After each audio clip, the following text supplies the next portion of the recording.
Bab 044, Drop Out. Kamu mau kemana? Tanya Yami melihat Barata berdiri padahal makanannya belum habis. Aku lagi ada urusan. Buru-buru. Pria itu lekas berjalan keluar. Yami susul sampai ke teras. Yami pegang tangan Barata dan mencium punggung tangan suaminya. Mau semarah apapun sama aku, tolong jangan marah sama Allah juga. Tetap ingat salat, ya. Pinta Yami. Insya Allah. Barata langsung naik ke dalam mobil pribadi. Dia pergi tanpa sopir dan penjagaan. Yami agak khawatir karena hal itu. Saat Yami masuk ke dalam rumah, Bilala menghampiri. Nyonya, semua barang sudah siap dikirim. Terus mobil boxnya datang jam 10 nanti.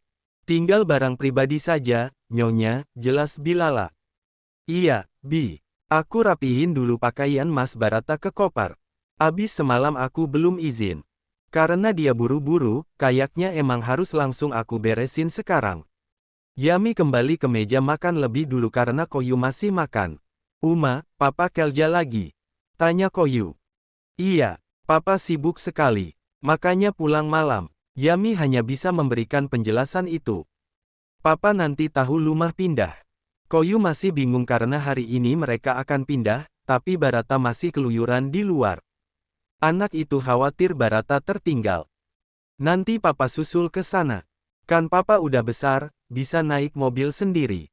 Jadi pasti tahu jalan. Setelah Koyu selesai makan, Yami sibuk merapikan pakaian ke dalam koper. Pakaian Barata teramat banyak. Padahal sudah setengahnya dikirim ke rumah baru, tetap masih sisa 3 koper. Sedang Yami dan Koyu 1 koper pun tak penuh. Koper-koper diangkat oleh pembantu lelaki ke mobil box. Barang elektronik dan koleksi turut masuk ke dalamnya. Sedang furniture harus ditinggalkan. Terakhir sebelum pergi, Yami pergi ke kamar nenek. Dia tersenyum tatkala masih mencium aroma wanita itu di sana.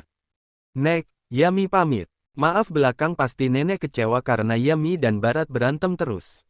Yami janji, Nek, semua akan membaik segera. Yami turun dari lantai atas. Koyu berdiri di teras melihat sopir tengah memanaskan mobil. Ayo pergi, ajak Yami menuntun putranya. Koyu mengangguk. Kaki kecil anak itu naik ke dalam kursi belakang mobil. Udah siap, Pak? Tanya Yami. Siap, Nyonya. Sopir menutup pintu dan kendaraan itu lekas meninggalkan tempat. Bilala dan 2 pelayan lain ikut dengan mobil minibus di belakang. Sedang pelayan lainnya akan menjadi pekerja harian. Rasanya sedih harus meninggalkan rumah di mana Yami sering menghabiskan hari di sana. Dia bukan hanya kehilangan nenek, tapi juga rumah penuh kenangan. Bagaimanapun Yami hanya tamu di mana ada dan tidaknya dia di tempat itu tergantung tuan rumah. Kini tuan rumahnya telah tiada dan waktunya Yami untuk pergi. Sedang Barata tiba di kampus terdahulu. Dia gagal meraih gelar strata 1 di sana hingga dikirim ke Amerika. Sebenarnya adalah kakak tingkat Barata. Jelas, karena Barata lebih muda dari wanita itu.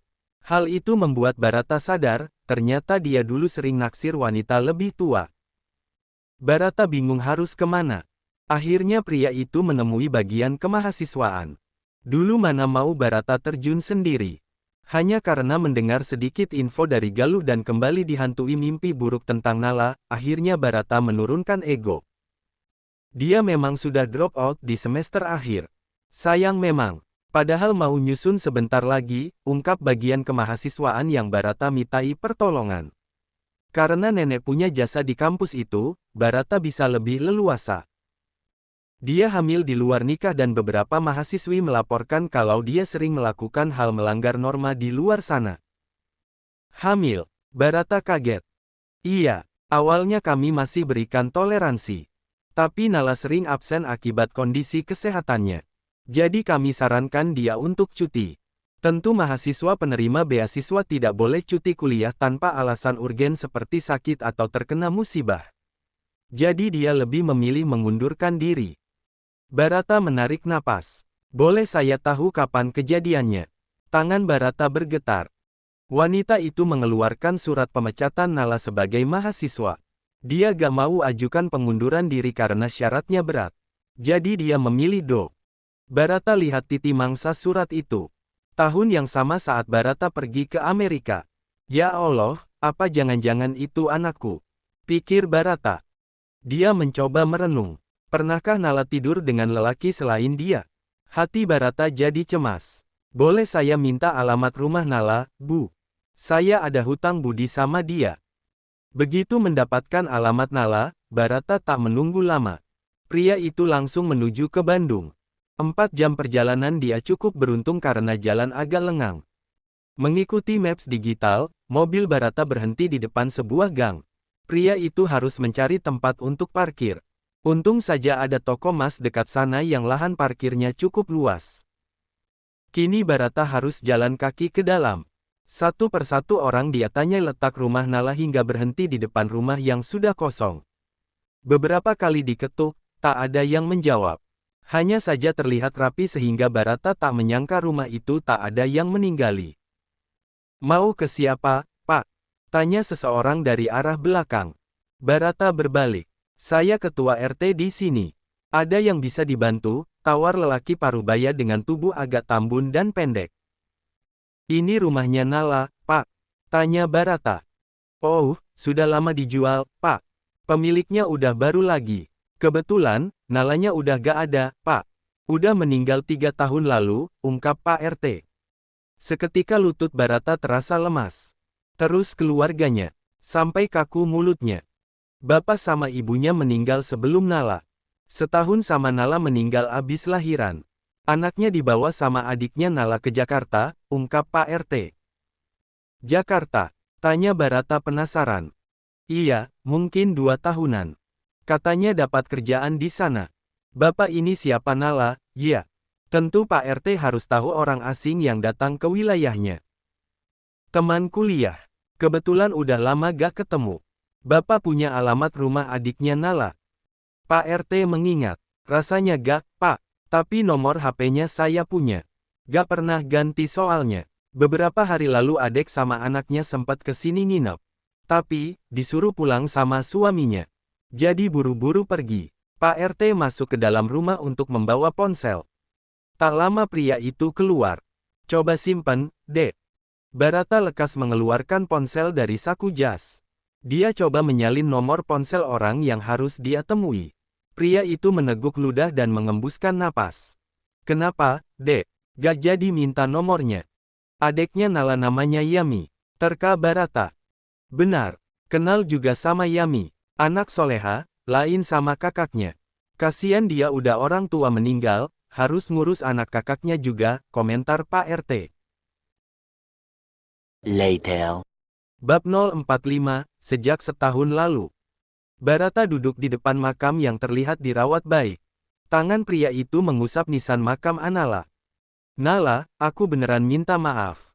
Aku udah manfaatin kamu dan mengabaikan kamu gitu aja. Aku gak ada pilihan, nenek minta aku ke New York. Harusnya aku pamitan dulu sama kamu. Soal anak kamu, Koyu. Ah, emang sebaiknya aku gak nanya sama kamu. Aku harus cari tahu sendiri, kan? Air mata Barata menetes. Dia merasa kesal pada diri sendiri. Tak disangka sifat tengilnya telah menghancurkan sebuah keluarga. Bahkan masa depan seorang perempuan yang mungkin akan sukses di masa depan. Dan semua Barata lakukan hanya demi pengakuan akan sesuatu yang tak ada gunanya. Gimana aku bilang sama Yami? Dia pasti marah banget sama aku. Dia pasti gak akan maafin aku. Aku tentu harus minta maaf, cuman aku takut kehilangan dia. Dan Koyu, ampunin aku Nala. Aku udah sering kasar sama dia. Aku bener-bener banyak bikin dosa sama kamu. Meski Barata minta maaf sampai hilang suaranya pun, dia tak akan pernah mampu membayar luka istrinya. Karena keluarga Yami tidak akan kembali. Tapi aku janji, aku akan jaga adik kamu baik-baik. Aku akan sayang sama dia. Hal yang harusnya aku lakuin ke kamu dulu. Tiba di perjalanan pulang, Barata menelepon Galuh. Dia mencoba meyakinkan diri tentang status Koyu. Pak, jujur sama aku. Sebenarnya Bapak udah tahu lama soal Nala, kan? Nenek juga, terka Barata. Saya pikir Anda harus pahami sendiri, Tuan, jawab Galuh. Barata tertawa miris. Kendaraannya dipacu dengan kecepatan penuh. Dipukul setir mobil dengan keras. Harusnya Bapak ngomong sama aku. Kenapa gak bilang kalau Yami itu adiknya Nala? Gak mungkin nenek gak tahu soal itu. Sebelum Yami kerja, pasti kalian cek asal-usul dia. Sepertinya Anda sudah mendapatkan jawaban. Galuh masih mencoba memberikan penekanan. Setelah aku sampai ke Jakarta, berikan hasil tes dan aku dengan Koyuza, tegas Barata. Dengan senang hati, Tuan. Saya hanya berjanji untuk tutup mulut, tapi tidak untuk menyembunyikan berkas itu. Malam hari pria itu baru tiba di Jakarta. Barata lekas naik ke kantornya. Galuh menunggu di sana dengan dokumen yang Barata pertanyakan. Mana, Pak? Galuh menunjuk map di atas meja. Barata membuka map. Ada hasil tes DNA bahkan akta kelahiran Koyu. Dari akta di mana nama Nala dan Barata ada di sana, sudah bisa dipastikan hasil tes DNA kalau memang Koyu adalah putra kandung Barata. Jadi ini alasan nenek ngasih Koyu aset. Dia tahu Koyu cicitnya. Barata membaca hasil tes. Semua sudah sesuai dengan rencana. Semua ini Nyonya Besar lakukan untuk Anda. Galuh berdiri di depan meja Barata. Sedang pemilik kantor mengacak rambut. Tes ini dari setahun lalu. Gimana bisa sampai nenek gak ada, belum juga diungkap ke aku. Gimana bisa kalian bikin aku dan anakku kayak gini? Tak ada hal yang paling membuatnya merasa bodoh selain menolak memeluk putra kandungnya sendiri. Nyonya ingin Anda fokus kuliah. Dan lagi, beliau tidak ingin hubungan Anda dan Nyonya Yami hancur. Saya harap Anda mengerti kenapa. Barata tak mampu berkata-kata. Pria itu menutup wajah dengan telapak tangan, menunduk lalu menangis hingga mengalir air mata. Semalam Koyu membuatkannya gambar, tapi Barata buang gambar itu tadi pagi. Harapan putra kecilnya akan keluarga dan Barata sendiri yang hancurkan. Barata bangkit. Aku pulang dulu. Tolong jangan ganggu aku hari ini. Aku ingin bertemu dengan putraku. Barata pergi ke rumah barunya. Sampai di sana, dia buka pintu. Tak terlihat Yami di ruang tengah, hanya ada Bilala tengah merapikan barang pajangan. Bi, Koyu mana? Tanya Barata. Ada di atas tuan, lagi main sana Nyonya sekalian beresin barang-barang, ungkap Bilala. Barata naik ke lantai atas. Dibuka pintu kamar anaknya. Koyu duduk di pangkuan Yami sambil membaca buku cerita meski hanya mengeja kata dibantu ibunya. Koyu, panggil Barata. Koyu melirik ke arah pintu. Dia tersenyum mendengar Barata memanggil namanya. Anak itu berdiri, lari ke dalam pelukan Barata. Papa. Koyu kangen, ucap anak itu dengan tulus meski Koyu tidak tahu kalau Barata ayah kandungnya. Barata gendong Koyu, mencium pipi anak itu dan memeluk Koyu erat. Papa juga kangen. Maafin Papa, ya. Papa jahat sama kamu, ucap Barata. Matanya sampai basah. Yami ikut berdiri. Terlihat heran wanita itu. Sikap Barata yang dingin herannya bisa berubah begitu saja dalam sehari. Ada apa, Mas? Tanya Yami. Gak, aku cuman capek aja. Terus kangen sama dia. Tangan Barata mengusap kepala Koyu. Pria itu tahu tak bisa bilang pada Yami hal yang sebenarnya. Dia harus tutup mulut meski tidak tahu sampai kapan. Kamu pasti capek. Mandi dulu. Aku siapin makan malam, ya. Tangan Yami mengusap lembut lengan Barata. Iya. Barata menurunkan Koyu. Malam itu tak seperti biasanya. Barata ikut dengan Yami menemani Koyu sampai tidur. Bahkan pria itu ikut berbaring di samping Koyu dan menepuk lengan anak itu. Kamu gak capek? Biarin aja aku temenin Koyu. Kamu tidur dulu, Mas, saran Yami. Gak, kok. Aku seharian cuman muter-muter gak jelas. Pikiran aku lagi kacau. Gak tahu kenapa, keluh Barata. Ada masalah sama Nyonya Anelis dan Bianca. Bukan itu. Biasa kerjaan. Tenangin dulu pikiran. Koyu gak apa sama aku di sini dulu. Tangan Barata memegang tangan Yami. Aku di sini juga. Dia anak kita, kan? Yami tersenyum. Jelas raut bahagia terpancar di wajah wanita itu. Akhirnya setelah sekian lama Barata memanggil Koyu anaknya. Sama sekali tak menaruh curiga wanita itu. Tak lama setelah Koyu tidur, pasangan itu turun dari tempat tidur. Yami dan Barata berjalan menuju kamar barunya. Gimana keadaan Koyu? Dia masih sakit. Tanya Barata.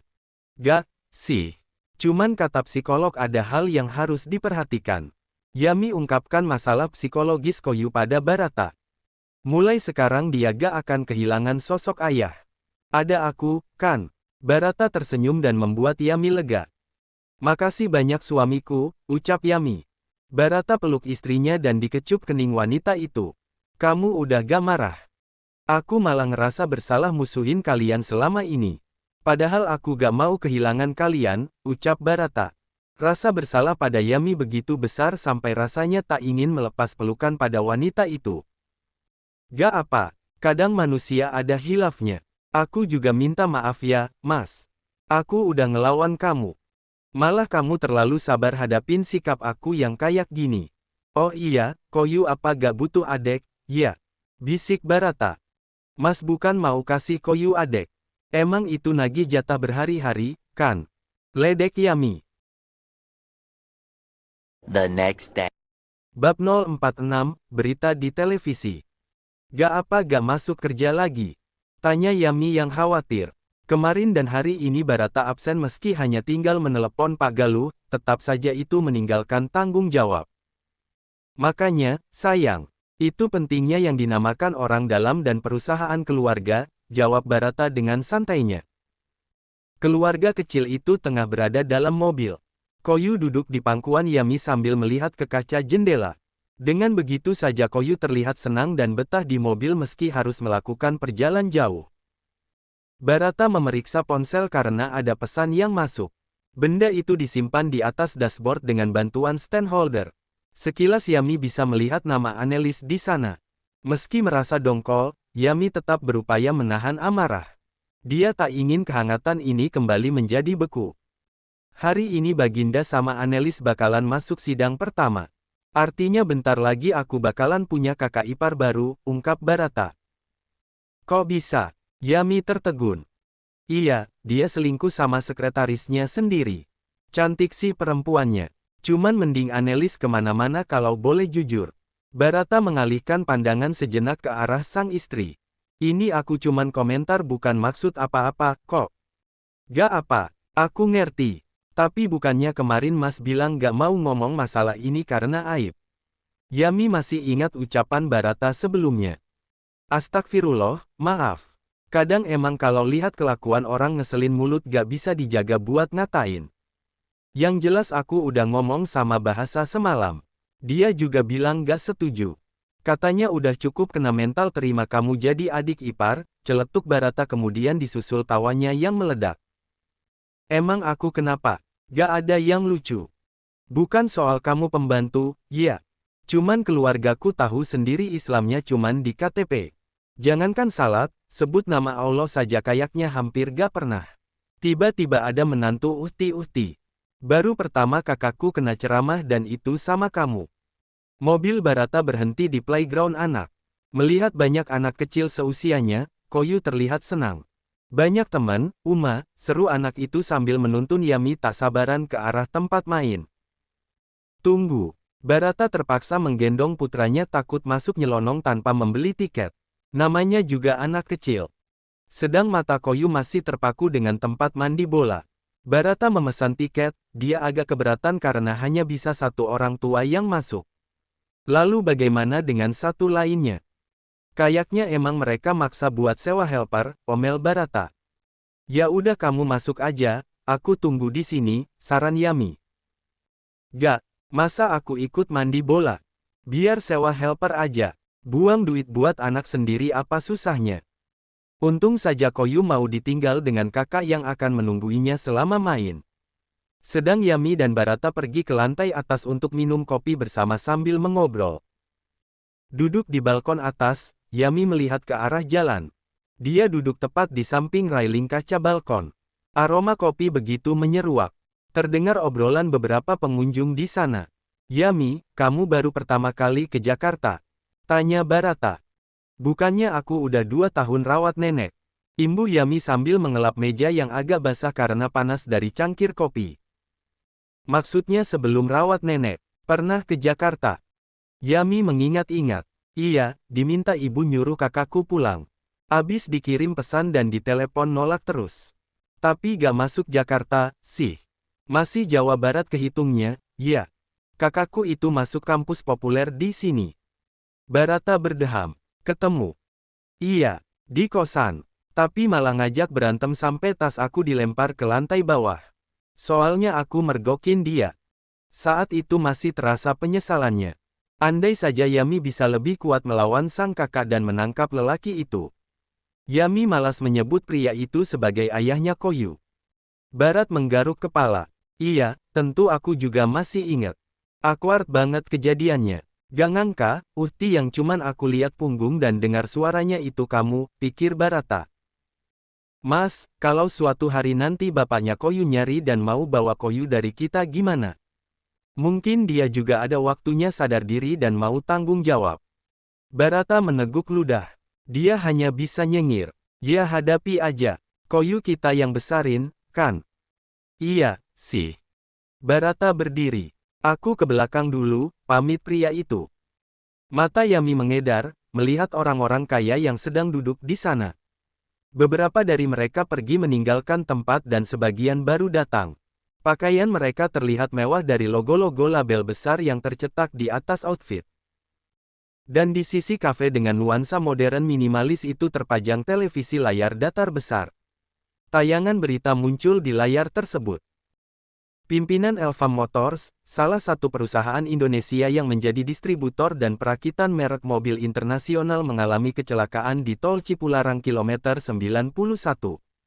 Korban meninggal di tempat bersama dengan sekretarisnya. Diketahui kedua korban mengendarai mobil dari arah kota Bandung menuju Jakarta. Hingga kini belum dipastikan penyebab kecelakaan karena dari rekaman CCTV di TKP pada saat kejadian, kecepatan kendaraan korban berada di batas normal tol. Pimpinan. Siapa? Rasanya batin Yami tak enak. Dia mengecek berita lain di internet. Hingga tiba-tiba saja ponsel Barata yang tersimpan di atas meja berbunyi. Nama Anelis muncul di sana. Yami angkat karena tak tahu kapan Barata akan datang. Nyonya Anelis. Maaf, Mas Barat sedang ke toilet. Bilang sama Barat, Mas Baginda kecelakaan. Dia meninggal. Aku sekarang lagi di rumah sakit. Tolong ke sini segera, pinta Anelis.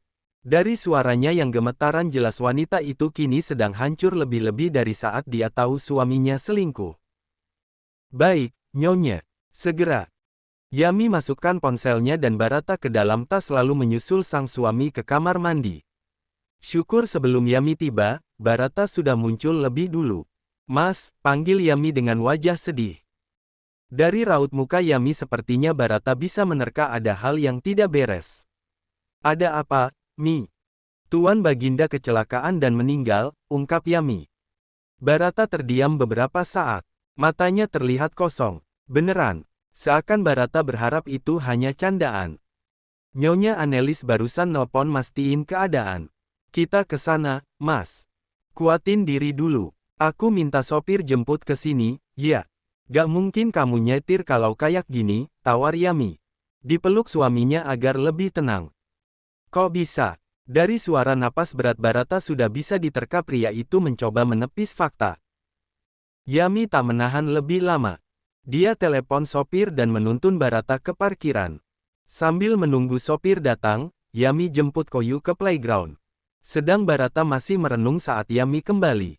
Pria itu bahkan sampai mengacak rambut. Dia baik-baik aja, loh. Bahkan tadi pagi masih bikin status. Ngeselin emang dia, keluh Barata. Banat!